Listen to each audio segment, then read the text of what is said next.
Hola, bienvenidas, bienvenidos a nuestro módulo Violencia Obstétrica.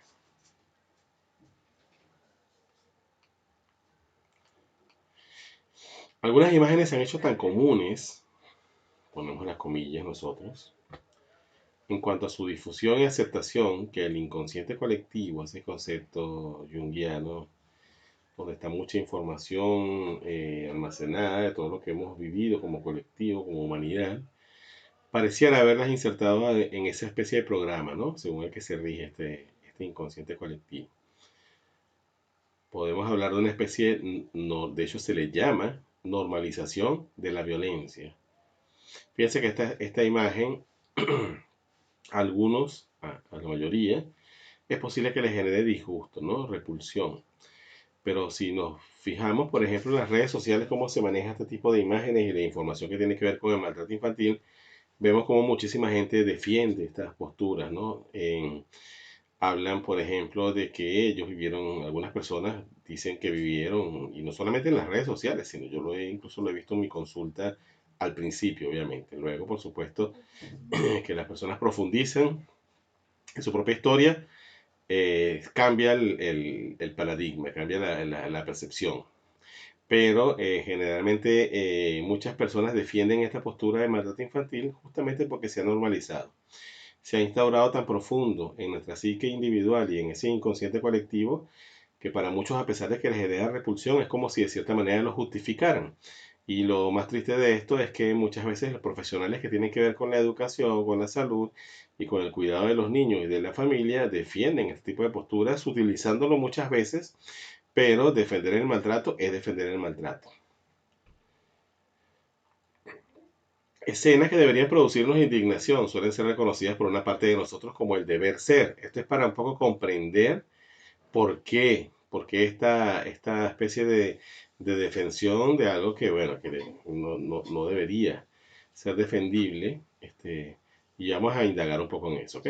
Cosas que jamás haríamos en nuestra infancia, cuando aún no estábamos condicionados y era nuestro ser, eso que, eso que viene a ser nuestra propia esencia, quien reaccionaba e interpretaba el evento. Por ejemplo, si un chico, si un niño o niña tuviera que ver cómo se prepara esta parte del proceso para que este animal llegue a la mesa y supiera que lo que está ingiriendo como alimento viene de esta manera, estoy seguro de que muy difícilmente querría probarlo. Y eso no quiere decir, no solamente por el hecho de que la infancia, la inocencia infantil y que la infancia haya que protegerla, que obviamente sí, de este tipo de imágenes y no tiene por qué enterarse cómo llega la comida a la mesa, sino sencillamente porque los niños están plenamente conectados con su esencia o con su ser.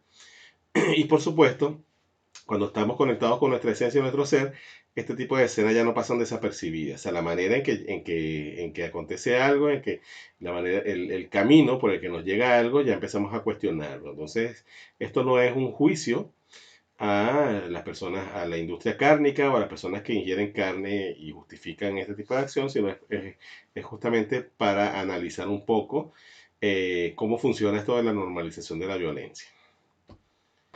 Esto, por ejemplo, también este tipo de deportes, entre comillas, que suelen mostrarse incluso por medios televisivos, y fíjense lo sangriento que puede ser, ¿no? Y no solamente el hecho de que pueda difundirse por medios televisivos o por otros medios, sino que en donde se efectúa este tipo de eventos existe mucho público, y de hecho muchos de estos eventos son patrocinados por grandes empresas y son difundidos por canales importantes. Entonces esto es un poco para entender cómo está normalizada la violencia en nuestro mundo, películas como esta que muchos de nosotros hemos visto y que aprobamos y sabemos que es ficción y no estamos tampoco haciendo un juicio a la industria cinematográfica, pero es para entender, como dije anteriormente, cómo se ha normalizado todo esto en nuestra psique.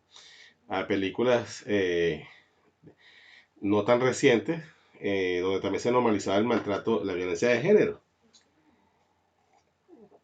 Y por mucho que pueda ser fingido y sea parte de la cultura, ¿no? O sea, parte de mostrar, digamos que algo que suele suceder, sabemos que esto es terrible. O sea, el mensaje que se da en este tipo de imágenes es terrible. Y por supuesto, en la época en que esta película se crea, este tipo de conductas aún era socialmente toleradas. Hoy día, afortunadamente, culturalmente, digamos que hay un nivel de conciencia que nos permite no tolerar esto e incluso promover lo contrario a esto y atacar este tipo de acciones, este tipo de violencia. Más sin embargo, si vemos la realidad, si revisamos cifras de violencia de género, si revisamos cifras de violencia intrafamiliar, si revisamos incluso la manera en que se comportan los medios y la sociedad con respecto al rol de la mujer y a los papeles que se juegan, ni hablar del aspecto legal, en cuanto a géneros, nos damos cuenta de que esto está normalizado. Y eso es justamente a lo que queremos llegar. Esta escena que es bastante polémica, de una película muy conocida, El último tango en París, este actor Marlon Brando, asumo que conocido por todos, María Schneider, quien tenía 19 años cuando trabajó en esta película, Marlon Brando tenía 48 años, y si quieren conocer con detalles el trasfondo de lo que hubo aquí, esto fue prácticamente una violación permitida, planificada, a pesar de que no hubo coito, fue una violación por Marlon Brando y el director Bernardo Bertolucci. Este, si quieren indagar los detalles, pueden googlearlo. Pueden buscar la violación en la película Último Tango en París o violación en el cine por Marlon Brando y van a llegar a varios artículos noticiosos al respecto con detalles.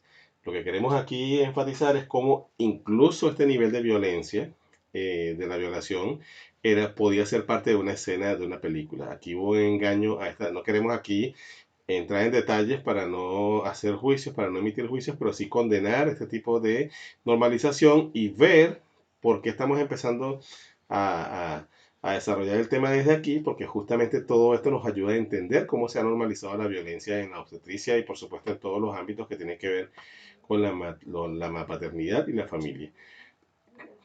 La forma en que nacemos no es una excepción a todo esto que estamos hablando acá de la normalización de la violencia. Les pido disculpas por las escenas fuertes, pero hay que mostrarlas porque vamos a tener que tocar este tema obligatoriamente. No podemos obviarlo en nuestra formación. Muy a pesar de los extraordinarios avances de la ciencia que deberían ayudarnos a facilitar las cosas, entre comillas, parece haberse escapado de las manos el factor violencia, perdón. ¿O es que aún nos falta avanzar en los aspectos que la ciencia en cierto modo ha descuidado? O sea, nuestra relación con el amor, posiblemente sí, es una pregunta que les dejo para que la cuestionen y analicen ustedes. Y es así como de manera consciente o inconsciente hemos permitido y aceptado la patriarcalización de procesos tan vitales, hermosos, espirituales y conectados con lo femenino, o sea, procesos femeninos, como lo son el embarazo, el parto y por supuesto el posparto también. Hemos cedido como sociedad el poder natural e innato de parir a una tecnocracia patriarcal que hasta se ha tomado la potestad de decidir por nosotros en muchos casos. Si quieren indagar en el tema de la patriarcalización de la medicina, de la tecnocracia, les recomiendo este libro. Este libro no lo estamos usando como material de lectura de la formación, pero sí se lo podemos hacer llegar. Si alguno de ustedes en la formación decide indagar, profundizar, no lo puede hacer solicitar. Esta es La mafia médica, la doctora Ghislaine Langtock, que ejerció como médica en 3 países y tiene suficiente, de una manera muy completa, explicado cómo funciona esto, cómo funcionó esto y cómo sigue funcionando. Cuando normalizamos la violencia y damos atribuciones a una autoridad, estamos repitiendo el patrón de sumisión que establecen la crianza y la educación autoritarias. Eso es lo que yo quiero que empecemos a ver, cómo está interconectada una cosa con la otra. Cuando a través del premio y el castigo, por ejemplo, nos enseñan a responder con obediencia y sin cuestionar. O sea, en la crianza y educación autoritarias, en la crianza y educación adultista, el modelo adultocentrista, empieza a instaurarse esta violencia, esta normalización de la violencia en general, que por supuesto los medios y el mismo arte promueven y hacen y meten en la psique hasta que es algo que Ven como las escenas que les puse todas son escenas conocidas, conocidas artísticamente cuando hablamos de cine, cuando hablamos de deporte. Entonces, es justo eso, ¿no? Pero aparte de eso, es como nos va preparando el mismo modelo jerárquico, autoritario, punitivo, convencional de crianza y educación, y es lo que vamos a desarrollar acá y profundizar. El condicionamiento aprendido, por ejemplo, solemos muchas veces, a raíz de ese condicionamiento aprendido, en estos métodos, este es un método muy conocido, quizá algunos de la formación no la conozcan, aclaro, se llama rincón de pensar. Es una especie de castigo donde se pone al niño a mirar la pared y a reflexionar, y aquí pongo unas comillas, unas macro comillas, a reflexionar sobre lo que hicieron, ¿no? Y supuestamente aprender a no repetir conductas, por lo que y supuestamente lo digo con toda responsabilidad, por lo que todos aquellos que se atreven a cuestionar lo establecido tiende a ser atacado, cuestionado e invalidado, como por ejemplo la crianza respetuosa. Sabemos y está más que comprobado que el maltrato infantil y los castigos en la infancia nos dejan una terrible enseñanza que podemos, o sea, la enseñanza es esta, que podemos ser violentados en nombre del amor y que en algunos casos no merecemos esa violencia que muchas veces el maltrato se nos inflige por nuestro propio bien. Como bien reza este libro maravilloso, que justamente usamos, sí usamos como referencial en nuestras formaciones, y esta no es la excepción, de la psicoanalista Liz Miller, que se llama Por tu propio bien. No sé si a ustedes les suena cuando somos castigados, te golpeé por tu bien, te pego porque te amo. Ven cómo se va instaurando, ¿no? El programa de que entonces quien me cuida, quien me ama me golpea, quien me ama me maltrata. Entonces en el momento en que tenemos que ir al hospital a parir o a parir en cualquier otro ambiente, nos ponemos en manos del personal que está allí y se supone que ellos nos están cuidando y por eso tienen derecho a violentarlos, y no es así, absolutamente no. Este tipo de educación punitiva es la semilla, literalmente, de muchas formas de violencia, como por ejemplo el maltrato infantil, el maltrato animal, la violencia intrafamiliar y de género, y por supuesto la violencia obstétrica, que no es la excepción. Es aquí cuando nos damos cuenta de que cuando hablamos de crianza respetuosa no estamos hablando de una opción por allí, una alternativa de un grupo de hippies, y bueno, por ahí hablan de una tal crianza respetuosa. Estamos hablando de una manera de erradicar todo esto. Cuando hablamos de sacar el maltrato infantil, de eliminar, extirpar la violencia, así, pero absolutamente, absoluta y totalmente, de la crianza y educación de nuestros niños, estamos apuntando a erradicar todos estos tipos de violencia, incluido la delincuencia también, muchas otras cosas que vemos en nuestra sociedad y que también hemos normalizado. Según la psicoanalista Liz Miller, a quien citamos hace ratito su libro Por tu propio bien, la violencia que acumulamos por el maltrato recibido en la infancia busca en nuestra adultez hacia dónde dirigirse. O sea, la violencia recibida no se desaparece, no se evapora, se almacena, se va almacenando en un lugar y en su momento busca salir, bien sea de manera externa o de manera interna. O sea, el maltratador aprende a ser el maltratado aprende a ser un maltratador o una víctima de maltrato. Entonces puede exteriorizar esa violencia hacia afuera, hacia otros o hacia sí mismo, por ejemplo, con adicciones, conductas tóxicas, baja autoestima, por ejemplo. O también puede ejercer el otro rol del maltratado, donde entonces justifica la violencia como una manera de recibir amor. Entonces tenemos el patrón. Y en el caso que nos compete hoy, que es el tema de la violencia obstétrica, justamente el punto fuerte es que la mujer muchas veces, en el momento en que está siendo violentada en el sitio de atención o en el lugar donde elige parir, siente en el fondo inconscientemente que esa es la manera de ser tratada y que se merece ser tratada así, porque es un programa, es una repetición y es un reforzarlo, ¿no? Con esa cultura de violencia que hemos instaurado y normalizado. Algunas veces exteriorizamos esa violencia acumulada hacia nuestros hijos o hacia nuestros congéneres, vecinos, subalternos, empleados, amigos, etc. Generalmente es algo que se llama la escalera de la violencia, siempre es hacia alguien que suele estar relativamente por debajo de nosotros en jerarquía, por ejemplo, los padres y madres hacia los niños, o los jefes hacia los empleados, o una persona común hacia alguien que tiene que servirle, una persona que le atiende por teléfono, un reclamo, la persona que barre en su localidad X. Entonces aquí vemos también incluso la discriminación, cómo en la discriminación también está escondida esta violencia acumulada, ¿no? Aparte de los prejuicios los conceptos erróneos, también está esta violencia acumulada. Incluso en algunos casos dirigimos esta violencia acumulada, valga la redundancia, tanto repetir la palabra, pero hay que hacerlo, hacia nosotros mismos, transformada en adicciones y conductas autoagresivas, incluso bajo autoestima también. Esto es bueno hacerlo consciente, o sea,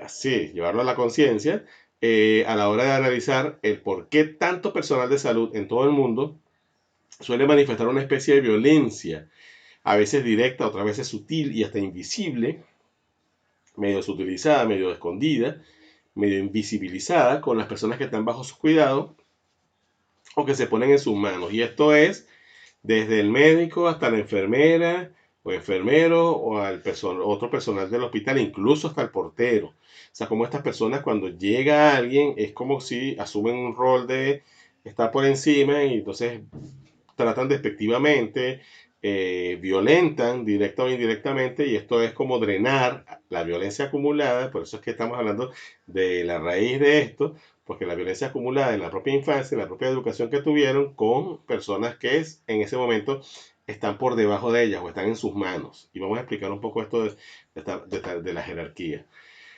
El personal de enfermería y hasta obstetricia no suele ser la excepción. Al contrario, se ve mucho acá, salvando las excepciones, obviamente, a la regla, y en muchas ocasiones agrede de manera consciente o inconsciente, vamos a hacerle salvedad, a la embarazada y a veces también a su pareja, muchas veces a su pareja también, en ese hermoso pero también vulnerable momento del parto y el posparto. Insultos, gritos, maltratos, mala atención, intervenciones no autorizadas, forzas cesáreas, etcétera. Pueden ser las maneras de visibilizar esto.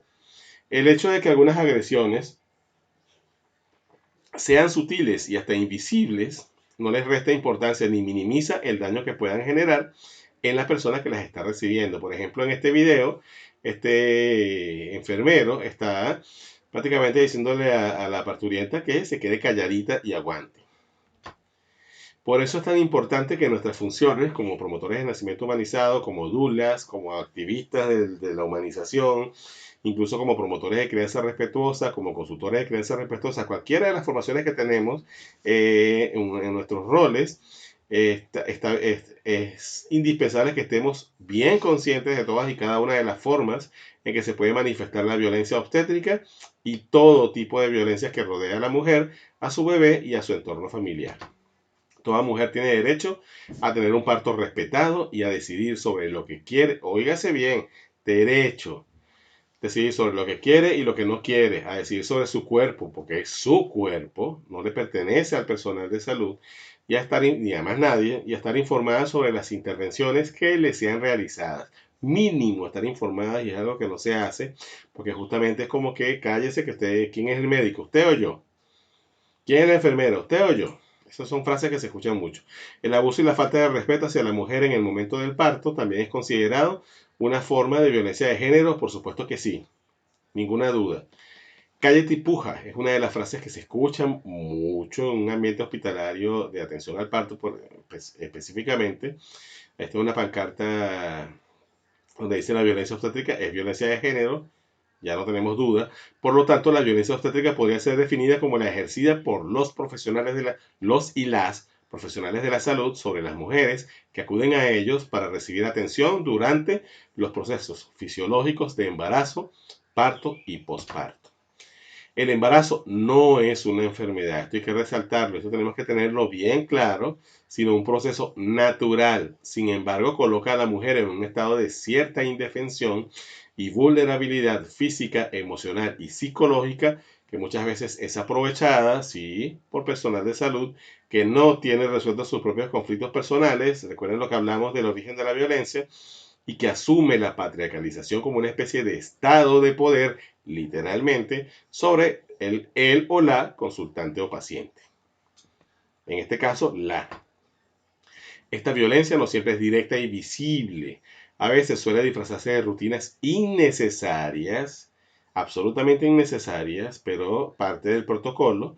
Y otras veces se utiliza, pongo comillas yo, detrás del maltrato invisible, el uso del chantaje y hasta el mal uso del poder que ejerce el miedo sobre las personas que han vivido maltrato en cualquier etapa de sus vidas. Por ejemplo, para explicar un poco acá, si alguien ha sido maltratado por la figura que está arriba, o sea, por los padres, entonces se instaura este patrón y normaliza esto y justifica esto, se instaura ese patrón de sumisión con respecto a la jerarquía que ejerce este personal médico, que entonces puede hablar con violencia, puede gritar, puede tratar, incluso amenazarnos y chantajearnos, y nos ponemos así obedientes, porque en ese momento, por supuesto, la mujer está al 1000% de vulnerabilidad, o sea, totalmente vulnerable y es como que tiene que entregarse a esta gente. Entonces, si esta gente está plagada de violencia, tiene esa violencia acumulada, por supuesto va a percibir esta actitud de la mujer y de la pareja en general y va a ejercer su poder. Entonces, pisar.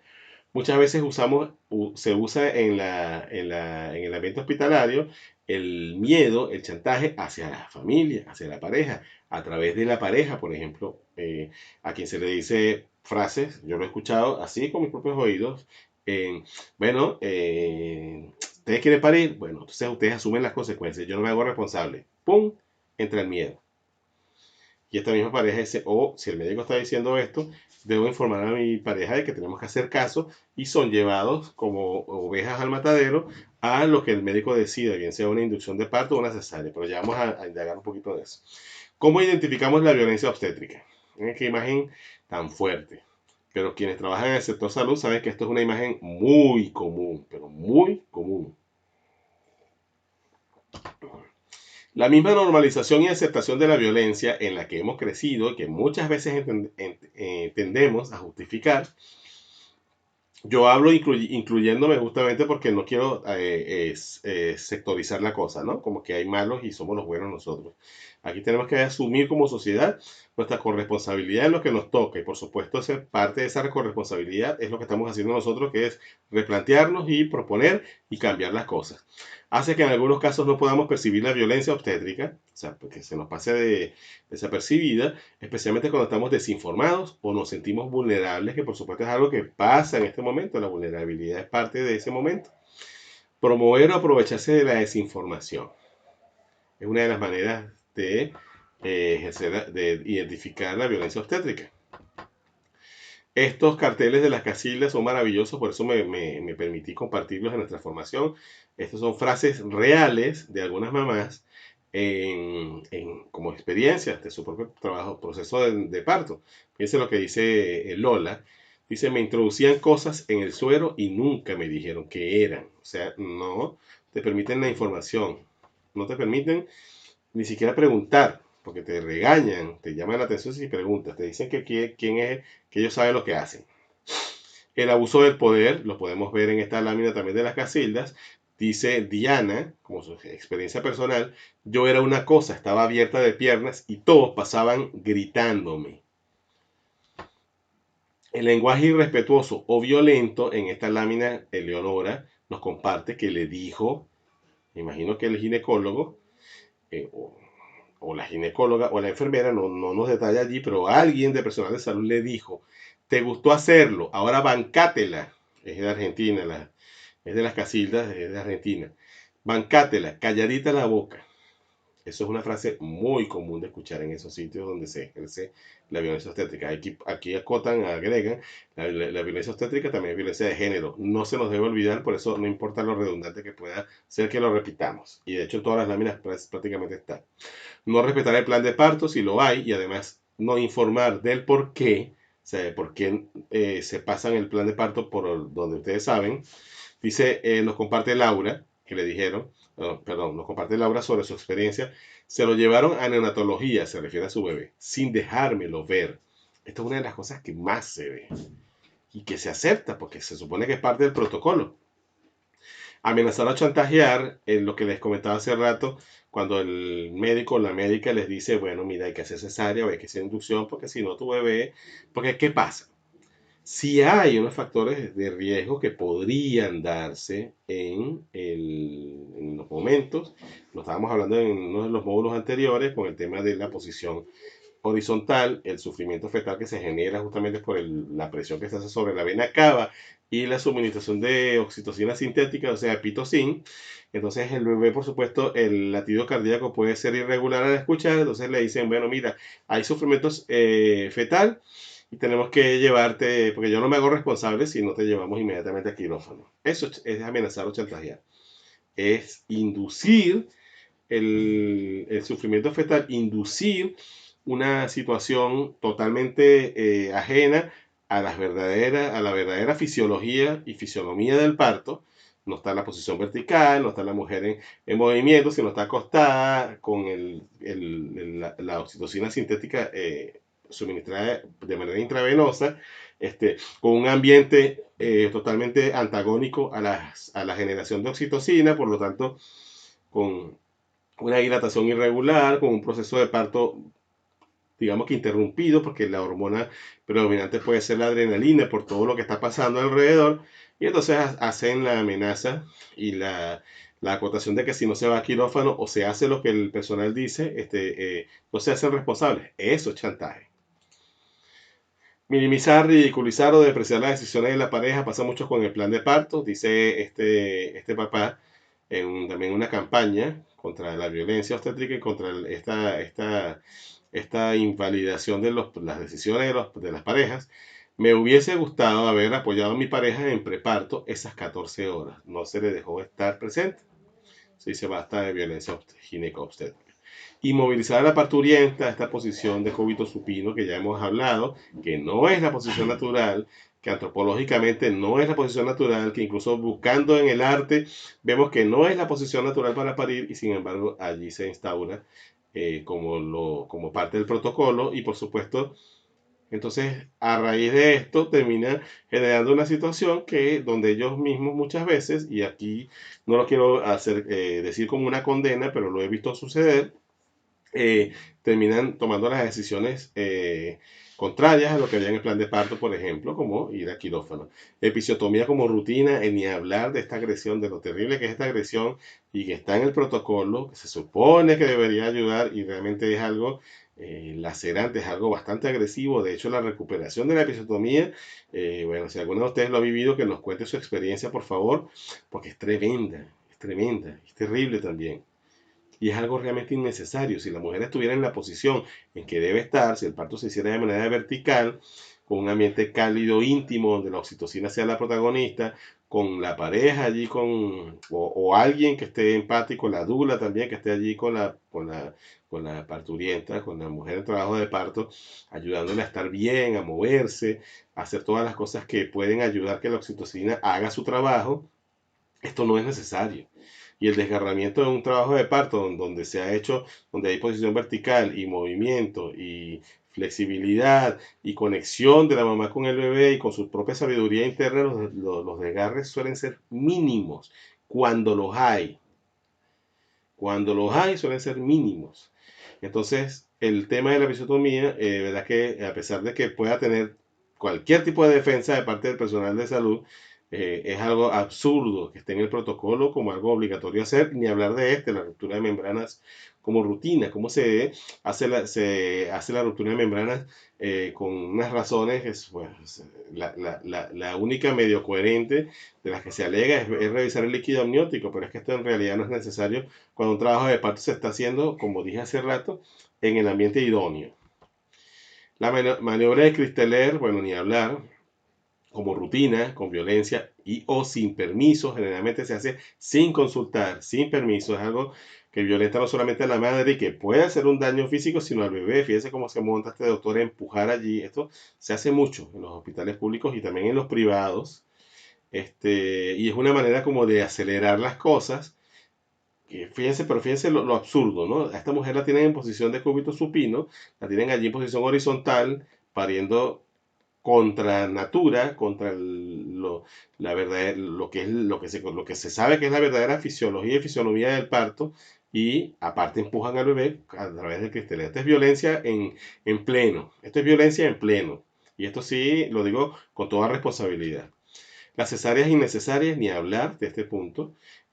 O citamos otra vez una de las láminas de las Casildas, dice Paula, la cesárea que le dijeron a ella, escuchen esto, la cesárea tenía que ser en ese momento porque él venía de 100 kilómetros y no se iba a devolver. Eso es el médico. Dice él, era un hombre ginecobstetra. Él venía de 100 kilómetros y no se iba a devolver. O sea, él no estaba en la dilatación completa. Él dijo, bueno, yo llegué aquí 100 kilómetros, me tengo que hacer eso para poderme ir. Pero yo no me voy a devolver. Cesárea por eso. ¿Cómo no va a haber dolor dentro de Paula? Eh, Separar a la madre y al bebé, ni hablar de esta manera de violencia obstétrica, donde estamos privando no solamente a que ella sepa que su bebé esté bien y el bebé sepa que está bien, que está con sus padres, que está a salvo, sino que estamos interrumpiendo el vínculo que se genera justamente de este contacto, esa impronta inmediata que se genera entre mamá y bebé al nacer. Fíjense que los animales cuando se separan de sus crías recién nacidos los desconocen y es raro que los vuelvan a aceptar. Y en los seres humanos, por supuesto, se da un proceso parecido porque la vinculación se da en ese primer contacto visual, en ese primer contacto táctil, en ese primer inicio o intento de inicio de la lactancia, y este momento se ve interrumpido porque en el protocolo suele estar que hay que separar a los niños para que los vea el pediatra, cuando sabemos ya hoy día que es absolutamente innecesario tener al niño separado de la mamá para hacerle el chequeo de rutina de pediatría. Y después, peor aún, se les lleva a un retén donde están solamente varios niños alejados de sus mamás, aparte atontados con una suministración de fórmula láctea artificial, cosa que los bebés necesitan es el calostro de su mamá, que es lo primero que van a succionar del pecho materno, y peor aún con la solución glucosada, que es algo que ponen allí como para atontar a los niños. Es como si a ustedes le dieran una sopa de estas que les adormecen y los tiraran en una hamaca bajo un árbol y por supuesto que se quedan quietos porque quedan atontados, ¿no? De tanta proteína y del bombardeo de proteína con el calorcito que tiene la sopa y el ambiente. O sea, es algo así, pero no es un ambiente grato como una hamaca bajo un árbol. Este es un ambiente frío, este es un ambiente artificial, donde los bebés, y algunos bebés se salvan de estar en este ambiente justamente porque reclaman la presencia de mamá y ni siquiera con ese adormecimiento a través del método que les conté, dejan de llorar, entonces los llevan a donde mamá. Pero es como si lo normal fuese eso. Excluir al papá es una manera muy, pero muy común en los hospitales públicos. Algunos privados no lo hacen, más sin embargo sí lo hacen para ciertas situaciones y es como que lo incluyen, pero como un formalismo, no le permiten integrarse realmente porque los bebés igual son separados de mamá y papá. Cuando debe darse el espacio para que mamá se vincule con el bebé y establezca esa impronta, ese apego inmediato, más bien se le da como la habitación a los padres y al bebé se le lleva al retén, al, al neonatal, para que ellos tengan un espacio cuando no es así. O sea, todo eso va contra natura, porque el espacio lo requieren son estos tres, pero como tríada, en privado, en la misma habitación, pegaditos, especialmente bebé de la mamá, iniciando su lactancia materna. Debería ser, ¿no? ¿Se puede prevenir la violencia obstétrica? Sería la pregunta que por algunos de ustedes debe estar pasando por la cabeza. El principal aliado o facilitador de la violencia obstétrica es la actitud sumisa, condicionada ante la autoridad. Vamos al principio del tema de la crianza y la la sumisión impuesta a través del maltrato o de los métodos punitivos. Esta generalmente está apoyada por la desinformación, por supuesto. En el caso de la violencia obstétrica, la desinformación es clave para que se imponga esta jerarquía del personal médico. Por el estado de vulnerabilidad, que es obvio en ese momento de la vida, y por la incapacidad de cuestionar, en muchos casos también por los problemas de autoestima, que también son consecuencias de la manera de haber sido criados o educados. La información y el empoderamiento serían las formas más efectivas, de hecho casi las únicas, de prevenir no solo la violencia obstétrica, sino también cualquier otra forma de invalidación de las propias decisiones de la pareja, como las posteriores al parto, que son la lactancia, que es un derecho, el colecho, que es un derecho y una opción, y muchas otras, ¿no? Que las familias se suelen ver cuestionadas cuando toman este tipo de decisiones, porque vivimos en un mundo que promueve todo lo antiapego, todo lo antivínculo. Los cursos de preparación al nacimiento son una extraordinaria y me consta manera de acceder a las familias en el embarazo y podrían ser nuestro principal modo como promotores, como consultores, como dulas y todas las formaciones que hacemos acá de fomentar y concientizar acerca de la importancia y los beneficios de un nacimiento respetado, amoroso y mamiferizado. Por cierto, si ustedes quieren especializarse profundamente en dar cursos prenatales, también tenemos nosotros nuestra formación de educadores perinatales. También las campañas de educación sexual y reproductiva en escuelas, universidades, instituciones públicas y o privadas podrían ser una extraordinaria manera de informar y empoderar a las futuras madres y futuros padres acerca de lo enormemente importante que es humanizar el nacimiento. Ese es su servidor en una institución gubernamental que se llama allá en Venezuela INAMUJER. De hecho, una de las mujeres presentes allí en esa imagen, luego se formó como dula. Para que vean cómo esto si llega, si cala. Nosotros, como promotores de nacimiento humanizado, dulas, promotores de crianza respetuosa, consultores de crianza respetuosa, educadores perinatales, activistas y demás, y familias empoderadas también, tenemos una gran responsabilidad en esta misión de informar. Podemos organizar cineforos, conversatorios, charlas, talleres, cursos en nuestras comunidades, parroquias, cada quien en su país, en su comunidad. Quienes trabajamos en el sector salud podemos impartir charlas, talleres y conversatorios al personal sanitario y demás trabajadores. Es lo que les insisto, que esta formación no es solamente para acompañar el nacimiento, también es para empoderar. Y no es empoderar nada más a la mujer ya gestante, se puede empoderar antes, se puede empoderar en las empresas, se puede empoderar en los institutos públicos, se puede empoderar en las escuelas. Y para eso es importantísimo que primero que nada estemos conscientes, estemos por supuesto preparados e informados, preparemos nuestra manera, cada quien con sus propios dones, algunos tienen el don de comunicar verbalmente, otros por escrito, otros por medios de comunicación, cual sea. Ir llegando, porque muchas veces la gente cree que esto es inalcanzable porque pensamos que se debe acabar desde arriba. O sea, muchas personas piensan que quienes deben hacer el cambio son los gobiernos y la punta de la pirámide. No, el cambio empieza desde abajo. El cambio empieza desde las masas. El cambio empieza desde el empoderamiento. Una prueba son las leyes. Hay países que tienen leyes de parto humanizado donde que son pura letra muerta, porque la gente no está empoderada. En cambio, una ley de parto humanizado y una población empoderada hace que esta población exija el cumplimiento de esta ley. Y un sitio donde no haya ley de parto humanizado, pero haya una población empoderada, inevitablemente va a terminar en una ley de parto humanizado porque la misma población lo va a exigir. Y en algún momento, parte de esa población van a ser funcionarios públicos, van a ejercer ciertos roles donde van a tener la capacidad de exigirlo y de materializarlo. Entonces, el trabajo empieza desde abajo. El trabajo empieza desde las masas, desde los grupos. Y todo los acceso a los grupos que podamos tener, bienvenido sea. Organizar grupos de apoyo para embarazadas, por lo mismo que les digo, y o mujeres en puerperio, esos son importantísimos los grupos de apoyo para mujeres en posparto, en nuestras ciudades, en las redes sociales o con las instituciones más cercanas. Esto no requiere gran cosa. Este es uno de los grupos que teníamos en Caracas, donde sencillamente un espacio abierto, bajo árboles y la convocatoria y la gente va, la gente está necesitada de este tipo de espacios, la gente está urgida de este tipo de espacios y ustedes pueden ser la cabeza de este tipo de convocatoria y esto es lo que va a cambiar nuestra realidad. Utilizar los medios de comunicación, de difusión, redes sociales para hacer campañas informando y empoderando acerca de la violencia obstétrica, el nacimiento humanizado, el derecho a una vida libre de violencia. Es un trabajo que hemos hecho incansablemente por años y que seguimos haciendo y que, como dije, no nos cansamos de hacer.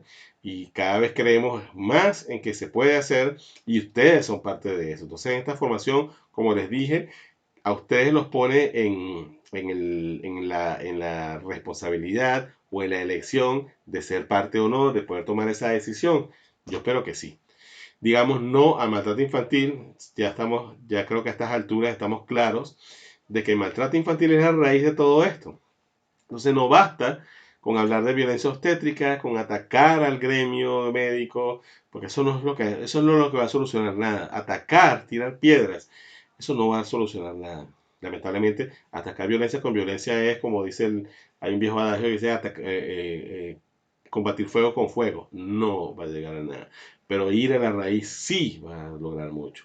Ser promotores del respeto a la infancia. Empezar por allí, hacer mucho énfasis en eso. Eso sí nos va a dar. Y para eso, por supuesto, tenemos que empoderarnos y tenemos que sanar nuestras propias heridas. Si no sanamos nuestras heridas, es muy difícil atacar desde aquí, desde la raíz. Atacar no es la palabra atacar. Debemos también promover la crianza respetuosa sin castigos ni maltratos, ya que sabemos que es caldo de cultivo a las diferentes formas de violencia que la sumisión e indefensión impuestas nos han hecho normalizar. Contar nuestras propias historias es una manera maravillosa de sanar, bien sea de parto placentero como de violencia vivida. Lo he visto muchas veces pasar, como ese contar, como ese compartir ayuda a sanar, hace sanar. O situaciones no deseadas nos ayuda no solo a prevenir informando a otras personas, sino también a sanar nosotros mismos nuestras heridas, ya que la escritura o el verbalizar esto vivido son extraordinarias y poderosas herramientas terapéuticas, y eso me consta y me reconsta. Cuando hablamos de medicina patriarcalizada no nos referimos a una cuestión de género, no hablamos de que los médicos hombres o las mujeres, médicas mujeres o el personal de enfermería es donde, no, aquí tenemos que ahondar en la generalidad de lo que es la violencia. La violencia no tiene género.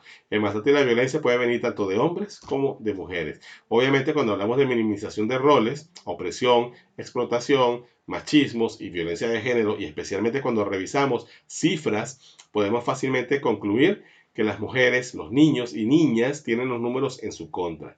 Pero sabemos que en definitiva la violencia vivenciada y acumulada no distingue género, clase social ni grados de instrucción.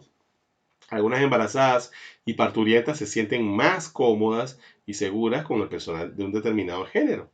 Y eso depende de un enorme grado de los prejuicios que existan o no y de los asuntos vivenciados con personas del mismo en algunas etapas de sus vidas. Por ejemplo, muchas mujeres se sienten cómodas viéndose con hombres, como ginecólogos, incluso como dulas. Y eso más habla es de un conflicto, posiblemente un conflicto con cierta jerarquía de género femenino en su propia crianza y educación, ciertos conflictos con esa feminidad que también de cierta manera las conflictúa con su propia feminidad dentro de ella. Entonces esto nos da esto es como para visibilizar, como para poder hacer consciente que puede haber detrás, ¿no? Igualmente el caso contrario, de que hay mujeres, y me refiero a mujeres, pero estamos hablando de gestantes, que se puedan sentir intimidadas cuando tienen una figura masculina cerca, un médico hombre o un dula hombre. Eso puede pasar. Y eso es un tema que nos va en el módulo donde vamos a tratar, hablar de sanar lo masculino y femenino, vamos a profundizar en eso. Pero aquí lo que nos compete saber es que en realidad lo que nos da esa información es la posibilidad de poder detectar el origen real del conflicto que genera este temor y esta desconfianza. O lo contrario.